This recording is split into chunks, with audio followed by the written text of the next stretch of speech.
లెవెల్లో ఉంది. Excellent first half అన్నారు. Extraordinary visuals, extraordinary cinematography, action blocks అయినా సరే, లేదంటే యాక్టింగ్ అయినా సరే నెక్స్ట్ లెవెల్ వచ్చాయి. ఎక్కడ మనం ఫస్ట్ హాఫ్ లో ఎంత వేలు పెట్టినా ఒక్క నెగిటివ్ అయితే కనిపించదు. ఆ లెవెల్ ఉంది ఫస్ట్ హాఫ్ వరకు. నెక్స్ట్ లెవెల్ గా తీసుకొస్తుంది. మీరు ఎన్ని ఎక్స్పెక్టేషన్ పెట్టుకోండి, ఏదైతే ఆ బర్డ్ సీక్వెన్స్ ఉందో అది దానికి మీ ఎక్స్పెక్టేషన్ మించి విజువల్స్ అయితే ఉంటాయి. ఒక హాలీవుడ్ లెవెల్ ఆ రేంజ్ విజువల్స్ అయితే మనకు ఉంటాయి. ఒక పీపుల్స్ మీడియా ఫ్యాక్టరీ వాళ్ళు పెట్టిన 60 crores బడ్జెట్ లో ఈ గ్రాండ్ ఇచ్చారంటే అసలు నమ్మలేం. ఆ లెవెల్లో ఉంది. కాకపోతే ఒక నెగిటివ్ ఏంటంటే ఒక హనుమాన్ రేంజ్ లో ఎండ్ ఇచ్చుంటే చాలా బాగుంది అనిపించింది. ఇక్కడ ఎందుకు రష్ లో కోచ్ చేసిన అనిపించింది, ఒక చిన్న ఫీల్ వచ్చింది, డిసప్పాయింట్మెంట్ వచ్చింది. అది తీసేస్తే ఒక పోలీస్ స్టోరీ కొంచెం ఉంటుంది, ఆ ట్రాక్ ఉంటుంది. అదొకటి అన్నసరిగా ఫ్యామిలీ కోసం అది వాడుతున్నారు కానీ అది కొంచెం అన్నసరిగా అనిపించింది. అది తీసేస్తే ఓవరాల్ గా టీఎఫ్ఎల్ ది బెస్ట్ ఫస్ట్ అని చెప్పుకోవచ్చు విజువల్ వైజ్ గా. అండ్ ఒక బాహుబలి పక్కన తీసుకున్నాం పక్క ఆ లెవెల్ విజువల్ అయితే పడ్డాయి. ఓన్లీ ఒక సెకండ్ హాఫ్ లో కొన్ని స్టోరీ మీద కాన్సెప్ట్ తీసుకుంటే నెక్స్ట్ ఓవరాల్ గా 3.5 వచ్చే సినిమా అయితే మీరు ఎన్నిసార్లు చూసినా విజువల్ అయితే మీకు బోర్ కొట్టదు. ఆ లెవెల్ ఉంటుంది విజువల్ అయితే.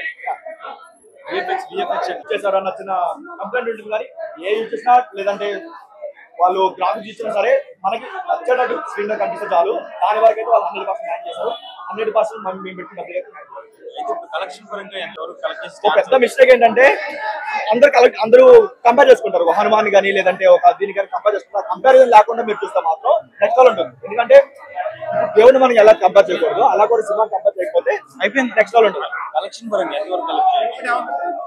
మ్యాచ్ 200 అనుకోవచ్చు. ఎందుకంటే ఇప్పుడున్న కాంపిటీషన్ కి అండ్ 1 వీక్ లో మనకు సునామీ వస్తుంది. ఆ సునామీ వల్ల ఇవి లాంగ్ రన్ అయితే ఉండకపోవచ్చు. ఈ 2 వీక్స్ ఎంత చేస్తున్నారు విజువల్స్ ఊహించని కూడా ఊహించలేదు. ఫస్ట్ హాఫ్ ఏంటంటే కాస్త కామెడీ ఎలివేషన్స్ తోని నడుచుకుంటూ వెళ్ళిపోయింది. కానీ సెకండ్ హాఫ్ నుంచి అసలు సినిమా ఏందనేది ఒక హైలీ విజువల్స్ తో అందుకుని పోయా. నిజంగా మూవీ ఓవరాల్ గా ఎక్సలెంట్ అని చెప్పొచ్చు. మూవీ యావరేజ్ అంటారు. యావరేజ్ అని అంటే అన్న ఇప్పుడు మామూలుగా ఏ సినిమాలో అయినా కామన్ గా మనం ఏంటంటే హీరో విలన్ ఏంటంటే కొట్టుకోవడము చూస్తూ ఉంటాం కామన్ గా ప్రతి సీన్స్ కి. కానీ ఇక్కడ అంత ల్యాక్ చేయలేదు. లాస్ట్ క్లైమాక్స్ సీన్ లో ఒకటే ఒక ఫైట్ సీన్ పెట్టింది భయ్య. హీరో గారికి విలన్ గారికి ఇద్దరికి మధ్యలో ఒకటే ఒక సీన్ పెట్టారు. ఆ ఒక్క ఫైట్ సీన్ చాలరా బాబు సినిమాకి ఈ రేంజ్ ఆఫ్ ఎక్స్పెక్టేషన్స్ అని చెప్పేసి. నిజంగా last climax scene visual main highlight అన్న సినిమా. మూవీ సెలెక్షన్ ఎలా ఉంది? బాగుందన్న మూవీ సెలెక్షన్, స్టోరీ అంతా బానే ఉందన్న. కాకపోతే ఏంటంటే ఫస్ట్ హాఫ్ లో స్టార్టింగ్ ఒక 25 minutes కాస్త స్లో చేస్తూ వెళ్ళిపోయాడు. కానీ స్టోరీ పరంగా చూసుకుంటే 9వ గ్రంథాలని బేస్ చేసుకొని తీసిన ప్రతి ఒక్క స్టోరీ స్క్రిప్ట్ సెలెక్షన్ ఓవరాల్ గా బానే ఉంది. అవుట్ ఆఫ్ 5 ఎంత రేటింగ్ ఇస్తారు? అవుట్ ఆఫ్ 5 4 ఇస్తాను. లెగసీ కంటిన్యూ చేస్తున్నారు. అందరూ వచ్చారు కానీ మోహన్ బాబు గారి లెగసీ వాయిస్ ని కంటిన్యూ చేయడం మాత్రం మంచు మనోజ్ గారికి సాధ్యం. చాలా రీజనబుల్ అండి. చాలా ఫ్యామిలీతో కూర్చొని చూడగల సినిమా. మనకి ఆ జటాయు షార్ట్స్ కానీ క్లైమాక్స్ షార్ట్స్ కానీ మనకి ఇచ్చిన ప్రతిదీ గూస్ బంప్ మూమెంటే. క్లైమాక్స్ వాళ్ళు మొత్తం డబ్బులన్నీ క్లైమాక్స్ కి పెట్టారు. అంటే ఆల్వేస్ బెట్టింగ్ అంటారు కదా, మొత్తం బెట్టింగ్ అంతా వాళ్ళు క్లైమాక్స్ కే పెట్టుకున్నారు. సినిమా అంతా బిల్డ్ చేసి క్లైమాక్స్ దాకా తీసుకొచ్చారు. So pre interval, pre climax చాలా బాగుండింది. సో కొన్ని మధ్యలో ఉన్నాయి, కొన్ని ఫ్లాస్ ఉన్నాయి. బట్ యాజ్ అన్ ఆడియన్స్ గా ఐ కెన్ యాక్సెప్ట్. అంటే అన్ని బాగుండాలని నేను అనుకోను. ఓవరాల్ గా ఐ గివ్ 10K ఒక 8-9 ఇవ్వచ్చు. ఎందుకంటే చాలా కష్టపడి నాకు కనిపిస్తుంది, ఆ ఎఫర్ట్స్ పెట్టిన విధానం కనిపిస్తుంది. చాలా హ్యాపీ ఫీల్. అంటే బయటకు వచ్చే ముందు సేమ్ హనుమాన్ ఫీలింగ్ లాగే వచ్చింది. ఆ BGM కే నా 250 రూపాయలు నేను ఇచ్చేస్తాను. ఆయన మ్యూజిక్ డైరెక్టర్ కి ఆ BGM కే నేను 250 రూపీస్ నేను అక్కడ ఇచ్చేయచ్చు. సో మిగతాది ఏది వచ్చినా నాకు అది బోనసే. సో BGM కోసమైనా రండి, రాముడి పాటలు వినండి, రాముడి గురించి ఎలివేషన్లు చూడండి. సో మన ఈ జనరేషన్ కి ఇలాంటి మూవీస్ పడాలి, మన యొక్క ట్రెడిషన్ వాల్యూస్ తెలియాలి. తెలిస్తేనే ఇంకా నెక్స్ట్ జనరేషన్ బతకాలన్నా. మనకి తాతమ్మ కథలు ఇవన్నీ వచ్చాయి, మనకి మన తాతలు చెప్పడానికి నెక్స్ట్ జనరేషన్ ఎవరు లేరు. ఇంకా సినిమా రూపంగానే తీసుకోవాలి. So I'm very much happy about Teja Sajja. ఈయన మంచి తీసుకున్నాడు. So I'm happy. I'll give 9 out of 10. So BGM వరకే నేను ఒక 5 points ఇచ్చేస్తాను. పార్ట్ 2 లేదండి. వాళ్ళు అందుకనే చాలా క్లుప్తంగా తీసేసారు సినిమాని. మళ్ళీ పార్ట్ 2 పెట్టి మళ్ళీ దాన్ని పెద్ద చేసుకునే కన్నా పార్ట్ 2 చేస్తుంటే బాగుండేది. లేదండి, ఏం లేదు. పార్ట్ 2 అయితే లేదు, పెట్టాలి అని చేసుకోవచ్చు. బట్ ప్రభాస్ గారు వాయిస్ స్టార్టింగ్ తో బిగిన్ అయింది. మూవీ అంతా ఫుల్ ఫ్లెజ్ గా బాగుంది. పార్ట్ 2 తీయడం బెస్ట్ అండి. చాలా సినిమాలు చూస్తున్నాం, నేను ఏం తీయాలనుకోవట్లేదు. సో వాళ్ళు క్లుప్తంగా చెప్పాలనుకున్నారు, ఏదైతే చెప్పాలనుకున్నారో అది చెప్పేశారు. సో నా 250 రూపీస్ నేను అట్లా నేను ప్రోడక్ట్ అలాగే చూస్తాను. 250 రూపీస్ కి ఐఎమ్ వెరీ హ్యాపీ. ఆ BGM కి నేను 250 రూపాయలు ఇచ్చేస్తాను. ఆ BGM కి నేను 250 రూపీస్ ఇచ్చేస్తాను. మిగతా ఈరోజు నాకు బోనస్. సో విలన్ గా మనోజ్ ఎలా చేశారు? చాలా బాగా చేశారు. యాటిట్యూడ్ స్వాగ్ చాలా బాగుంది. స్టోరీ ఎలా అనిపించింది? ట్రిప్పీగా ఉందా? స్టోరీ చాలా బాగుంది. నాకు ఏమనిపించింది అంటే పార్ట్స్ గా తీస్తే ఇంకా బాగుండేది అనిపించింది. ఒక్క దాంట్లోనే మొత్తం ఫినిష్ చేశారు. క్లైమాక్స్ లో పార్ట్ 2 ఏమన్నా హింట్ ఇచ్చారు? ఏం లేదు. మనం బాగా చేశారు. సినిమాలో డివోషనల్ టచ్ ఇచ్చారు కదా, వర్కౌట్ అయింది.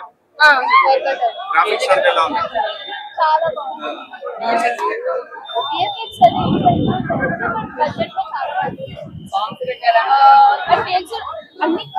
కొంచెం కొన్ని చేశారు. అంతమంది ట్రాన్స్ఫర్మేషన్ కూడా body transformation, acting, voice over అంతా అతను ఇచ్చాడు. అంటే అన్ని లాంగ్వేజ్ లో కూడా అంతా అతను అంత బాగా చేశారు. అదే మీరందరూ థియేటర్ కూడా చూడాలి. కార్తీక్ ఘట్టమని ఇంత గొప్ప బడ్జెట్ తో అంత బ్లాక్ బస్టర్ మూవీ. అసలు ఆది పురుష్ కూడా అంత బడ్జెట్ తీసి చాలా బాగా చేశారని ఈ సినిమా మాత్రం బ్లాక్ బస్టర్ ఉంటుంది.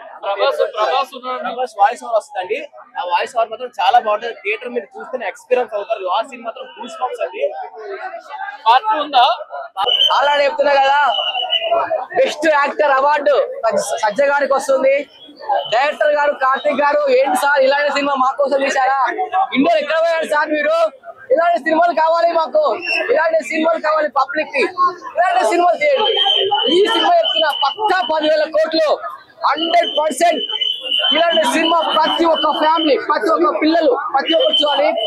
లాస్ట్ లో రాముడు ఎంట్రీ ఏం చెప్పాలో నాకు అర్థం కావట్లేదు, మాటలు రావట్లేదు, నోరు ఎండకపోతుంది. అసలు చెప్తున్నా కదా, చెప్పలేను, మాటలో చెప్పలేను. రేటింగ్ 5 స్టార్, 10,000 కోట్లు పక్క.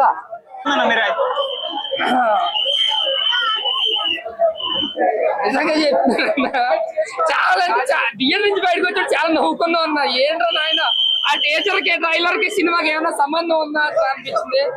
నిజంగా చెప్తున్నా, సినిమాలో అయితే మాత్రం ఏం లేదన్న సినిమాలో. ముఖ్యంగా మైనస్ ఏదంటే క్లైమాక్స్ చాలా ఎక్స్పెక్ట్ చేసాం, ఆ క్లైమాక్స్ మైనస్ అన్న. చాలా తేలిగ్గా పేలబోతుందన్న. గౌతమ్ గట్పరెడ్డి గారు ఏకల్ సినిమా చూస్తున్నాం, టేకింగ్ బాగుంటుంది కానీ ఏంటి ఇలా చేసి అనిపిస్తుంది. Same effort, same screen play, same అన్నమాట. అదే అనిపించింది మాకు. అంటే సినిమాలో మంచి కంటెంట్ ఉంది, మంచిగా మనం చూపించుకోవాల్సిన విధానం ఉంది, ఎలివేషన్ పెట్టాల్సిన సీన్స్ ఉన్నాయి. కానీ ఏంటంటే ఏదో వెళ్ళిపోయింది అనమాట. కానీ సినిమాలో బాగున్నది ఏదైనా ఉందంటే ఒక బీజిఎం ఒకటి, ఆ గరుడ వచ్చిన ఇంటర్వ్యూలో బ్లాంక్ ఒకటి, ఆ సెకండ్ హాఫ్ లో గరుడ వాహనం వచ్చిన 2 సీన్లు ఉంటాయి అన్న. అవి అయితే నిజంగా గూస్ బంప్స్ అనుకోవచ్చు.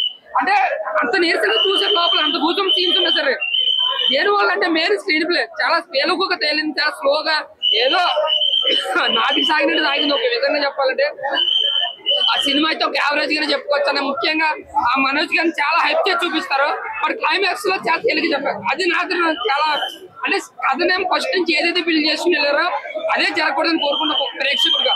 కానీ ఆల్రెడీ అయిపోతుంది, కానీ రాముడు వస్తాడా చాలా ఎక్స్పెక్ట్ చేస్తారు. అక్కడ కూడా ఎదవం చేశారని చెప్పుకోవచ్చు. నిజంగా చెప్తాను, ట్రైలర్ టీజర్ తో పబ్లిక్ లో ఎదవం చేశారని చెప్పుకోవచ్చు ఆ గౌతమ్ గట్పరెడ్డి గారు. నిజంగా చెప్తున్నాను, ప్రైజులు పెంచకుండా, బిజినెస్ ఎక్కువ చేయకుండా మంచి పద్ధతి చేశారు. ఒక యావరేజ్ స్టాక్ కన్నా రికవర్ అవ్వచ్చేమో, కానీ ఒక సినిమా పరంగా హైప్ చేసి వస్తామో నిజంగా డిసప్పాయింట్ అవుతున్నా. బీజిఎం మాత్రం చాలా అంటే చాలా బాగుంది. అలాగే మనోజ్ గారు యాక్టింగ్ అని, మనోజ్ గారు చాలా యాక్టింగ్ చాలా బాగుంది. ఫైట్స్ కూడా చాలా గ్రాండియర్ గా ఉంటాయి, చాలా రిచ్ఫుల్ గా ఉంటాయి, బాగుంటాయి అనమాట. అలాగే చేసే మన మనోజ్ గారు క్లైమాక్స్ ఫైట్ అయితే మైనస్ అని చెప్పుకోవచ్చు సినిమాకి. ఎవరు వచ్చినా ఆ ట్రైలర్ టీజర్ ఎక్స్పెక్ట్ చేయకుండా ఏదో సినిమా చూద్దామని వస్తే కనుక ఏదో చూసి వెళ్తారు అంతే అని. సినిమా యావరేజ్ మూవీ అంతే. స్టోరీ చెప్తారు మిరాయి గురించి. ప్రభాస్ అన్న లేడు ఇందులో. మిరాయి అంటే పేరు కాదు, కట్టే. ఆ మిరాయి కట్టని పట్టుకునే తేజస్ సజ్జ ఉన్నాడుగా, అని కొడతాడు. కొడితే ఇక ఈ సినిమా మాత్రం చూస్తే 9 గ్రంథాలు హిందువులకు సంబంధించింది. 9 గ్రంథాలు. ఫస్ట్ రాముడు కనిపిస్తాయి, దాని తర్వాత ఛత్రపతి ఎదురు కనిపించే 3 శమాలు చట్టం, న్యాయం, ధర్మం అయితే కనిపించే నాకు వస్తుంది ఛత్రపతి ఆ స్టోరీలో వెళ్ళిపోతుంది. అట్లుంటది మూవీ మాత్రం. Excellent. I love you darling. ఎవరిది?